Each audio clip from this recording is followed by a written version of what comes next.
मी तर काय बोलू नाही शकत. सगळ्यांचा अधिकार असतो रोहित दादा, जे त्यांच्या मनात आहे त्यांची जशी माहिती काढतात ते काढतायत.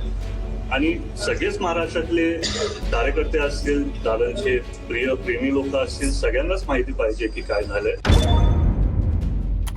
कारण आपल्याला ब्लॅक बॉक्स मध्ये काय झालं ते माहिती पाहिजे, फ्लाईट डेटा रेकॉर्डर मध्ये काय माहिती मिळते ते माहिती पाहिजे. आम्हाला वाटलं जर दादा असले असते आणि जर त्यांना काय थोडी माहिती मिळाली असती तर त्यांनी पत्रकार परिषद घेतलीच नसती. ते पुढच्या आठवड्यात होणार आहे आणि त्या पत्रकार परिषदेत मी जे काय माझ्या मनातलं आहे आणि जे काय माहिती आहे मी तिथं तुम्हाला सगळ्यांना देईन. परंतु दादा, तुम्हालाही वाटतं का अजित पवार यांचा मृत्यू जो आहे तो केवळ अपघात नाही तर घातपात आहे? मी तुम्हाला सांगितलं ना, पुढच्या आठवड्यात मी पत्रकार परिषद घेईन, तेव्हा तुम्हाला सांगितलं. कुटुंबाचं नेमकं काय म्हणणं आहे? तुम्ही काही गोष्टी जाणून घेतल्या का? कुटुंबाची परिस्थिती काय? आईची तब्येत बरी नाहीये. त्यांच्या पिंकी मालींच्या आईंशी आम्ही आता बोललो. एक मुलगी नाहीतर मुलाचं आणि आई वडिलांचं नातं एवढं जवळचं असतं की मला पण माहिती, मी पण एक मुलगा आहे. हे दुःख काय एवढं सहज मनातनं जाणार नाहीये. आणि आता आम्हीच सगळे कुटुंब म्हणून एकमेकांची काळजी घेणार. त्याच्यामुळे मी त्यांच्याशी बोललो. ते आज इथं घरी आलेत पण त्यांची तब्येत अजून व्यवस्थित नाहीये. त्याच्यामुळे उद्या मी एका डॉक्टरांशी बोललोय, त्यांना उद्या ज्युपिटरमध्ये शिफ्ट करतील आणि तिथं तशी त्यांची तपास होईल आणि त्यांची काळजी घेतली अजित पवार पाहायला मिळतात. अजित पवारांच्या अपघाताच्या संदर्भात चर्चा घडवून येण्याच्या संदर्भात या सगळ्या भेटीगाठी होत आहेत. विधान भवनाचं कामकाज सुरू आहे, तिसरा आठवडा आलेला आहे, तरी अजित पवार यांच्या मृत्यूच्या संदर्भात चर्चा जी आहे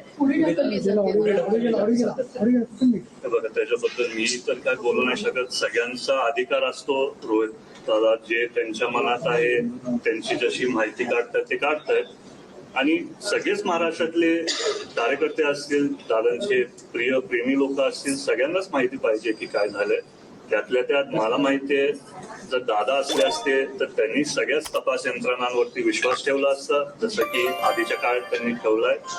आणि आता पुढे जेव्हा नवीन अहवाल येईल त्याच्यातनं आपल्याला जी माहिती मिळेल त्याच्यातनं बघू काय आपल्याला माहिती मिळते.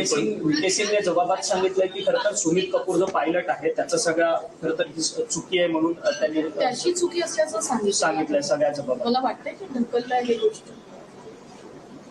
जोपर्यंत तपास यंत्रणा आपल्याला सगळी कायदेशीर माहिती देत नाही तोपर्यंत त्याच्याबद्दल मी काहीच बोलू नाही शकत. कारण आपल्याला ब्लॅक बॉक्स मध्ये काय झालं ते माहिती पाहिजे, फ्लाईट डेटा रेकॉर्डर मध्ये काय माहिती मिळते ते माहिती पाहिजे. आणि अजून काय वेगळी गोष्टी जे समोर अजून आले नाहीत, जेव्हा ते समोर येतील आपल्या सगळ्यांना ते तिथं कळेल. आणि परत मी तुम्हाला सांगतो पुढच्या आठवड्यात माझी पत्रकार परिषद आहे, त्याच्यात मी बाकीचे सगळेच गोष्टी असतील नाहीतर माझ्या मनातले काय विचार असतील मी तिथं मांडतो. सोमवारी तुमची पत्रकार परिषद होणार होती परंतु तुम्ही पुढे ढकलली पत्रकार परिषद. तुमच्यावरती दबाव आहे का? कारण की माझ्यावरती कोणाचाच दबाव नाहीये. आज जसं मी पिंकी मालींच्या कुटुंबाला भेटायला आलोय, मला पण स्वतःला अजून काय माहिती पाहिजे. कारण सगळ्यांच्या समोर येऊन नुसतं काय गोष्टी बोलून तिथं फायदा नाही. आपल्याला सगळी खरी माहिती पाहिजे आणि सगळ्यांच्या समोर तथ्य यायला पाहिजे. त्याच्यामुळे आम्ही विचारपूर्वक हा निर्णय घेतला सगळ्यांनी. आणि दबाव आमच्यावरती कोणाचाच नाहीये. आम्ही दादांचे विचारांचे आणि आम्हाला वाटलं जर दादा असले असते आणि जर त्यांना काय थोडी माहिती मिळाली असती तर त्यांनी पत्रकार परिषद घेतलीच नसती. त्यांनी पूर्ण माहिती घेऊनच ती पत्रकार परिषद घेतली असती. तसंच माझे विचार आहे. परंतु विके सिंग जबाबाला येतात परंतु ज्या VSR कंपनीचे फक्त 4 विमानं ग्राउंड केली जातात. VSR कंपनीच्या बाबतीत अनेक हलगर्जीपणा आहे. आता त्या कंपनीची विमानं स्वतः मुख्यमंत्री देखील वापरतात आहेत. तुमच्या मातोश्री अर्थात उपमुख्यमंत्री सुनेत्रा पवार या देखील नाशिकला त्याच विमानाने प्रवास. त्या दिवशी मला माहिती ते झालं. मी सुनेत्रा बहिणींशी बोललो.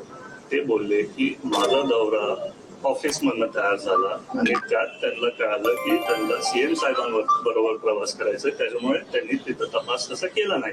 हे माझ्या जेव्हा कानावरती आलं मी स्वतःच आपल्या बहिणींच्या ऑफिसमधल्या सगळ्याच अधिकाऱ्यांशी बोललो की ह्याच्या पुढे जरी पुढचे काय विमानांचे प्रवास असतील ते VSRच्या कंपनी कधीच होऊ शक्य नाही आणि ते होणार नाही. परंतु एवढी दिरंगाई का केली जाते? तपास सीबीआय कडे द्यावा म्हणून स्लो तुम्ही- चाललाय का असं वाटतंय आपल्याला की तपास स्लो चालला आहे? कारण सीआयडी कडे तपास आहे, तुम्ही सीबीआयची मागणी केली आहे, त्याचाही अजून पाठपुरावा होत नाहीये. हे बघा, तुम्ही मला आज जे प्रश्न विचारताय तेच पत्रकार परिषदमध्ये पण विचारतील. त्याच्यामुळे मी तुम्हाला सांगतोय पुढच्या आठवड्यापर्यंत थोडं थांबा, बाकीची सगळी तुमच्याकडे 45 आमदारांचं तुमच्याकडे संख्याबळ आहे. तुमचे सातत्यानं आमदार मुख्यमंत्र्यांना भेटायत, सीबीआयची तपासणी व्हावी, परंतु सीबीआयची तपासणी का होऊ देत नाही? एकीकडे सीआयडीचा तपास रखडलेला आहे. सीआयडी म्हणते की आम्ही एआयबीच्या रिपोर्ट्स वरतून पुढची तपासणी करू. एआयबीचा जो काही रिपोर्ट आला त्याच्यामध्ये देखील अनेक प्रश्न आहेत. बारामतीला जिल्हा घोषित केला. बारामती आम्हाला पण वाटतं